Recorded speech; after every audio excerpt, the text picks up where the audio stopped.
You have probably seen this guy all over the Instagram feed lately, right? Everyone on the news is talking about the shootouts and how his army literally burned Mexico to the ground. But here is what nobody is telling you. How did an avocado farmer who dropped out of 5th grade build a $1 billion cyber empire? What is the dark tech they used to outsmart the CIA?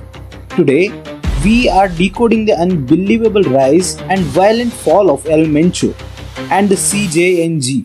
Let's get into it. And ruthless. El Mencho, the leader of Mexico's... Of one of the country's most feared drug lords known as Oseguera Cervantes, better known as El Mencho. Alright, before we talk about the crazy tech, you need to know who we are dealing with, right? Meet the Nemesio Oseguera Cervantes alias El Mencho. This guy's origin story is absolutely insane. He was born into poverty in Michigan, grew avocados and dropped out of the primary school to work in the fields. He snuck into California in the 80s and got into the drug trade. But he wasn't just some random thug. He was scary smart. He was doing a heroin deal in San Francisco and he instantly realized the buyers are undercover cops. How? Because the cops handled him perfectly stacked dollar bills instead of loose ones. He tried to warn his brother on a wiretap phone, but they got busted anyway.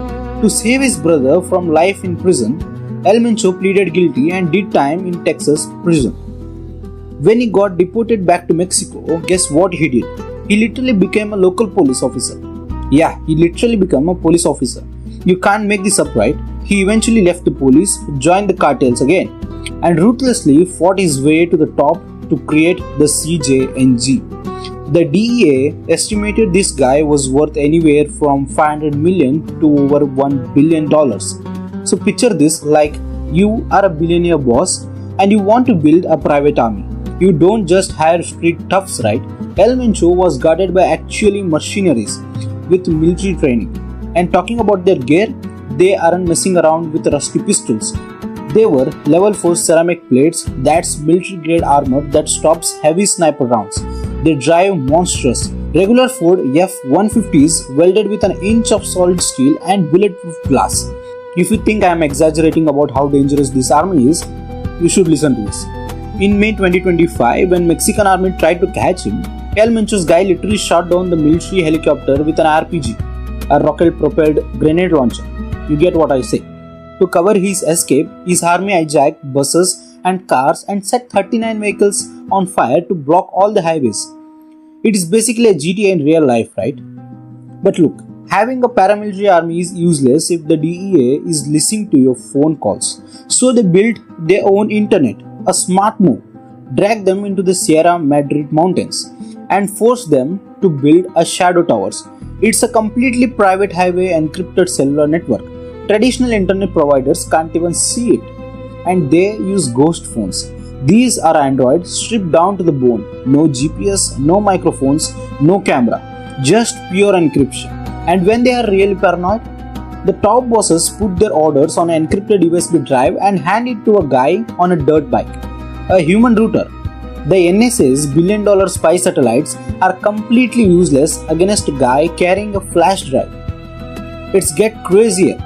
They use commercial drones, 3D printed custom parts and drop explosive on people. When the military brought in heavy electronic jammers to crash the drones, the cartel literally tied a string to them. They attached a physical unspooling fiber-optic cable to the drone. You cannot hack or jam a physical wire, right? Even genius level stuff. So, how do you pay for all this?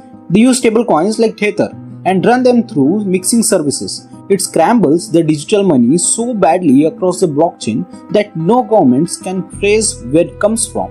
El Mencho was literally so rich and powerful that when his kidneys started failing, he literally built his own private hospital in small village just to treat himself. But every empire falls, right? On Feb 22, 2026, the Mexican military finally concerned him in Tapalpa.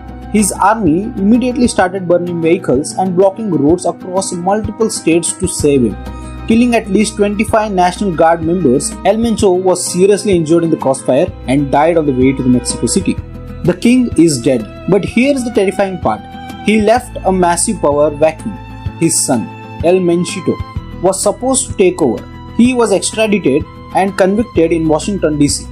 Now, $1 billion high-tech shadow army is sitting out there without a clear leader. The machine El Mencho build is still running. If you want to understand the dark tech that's actually running in the underworld, hit subscribe.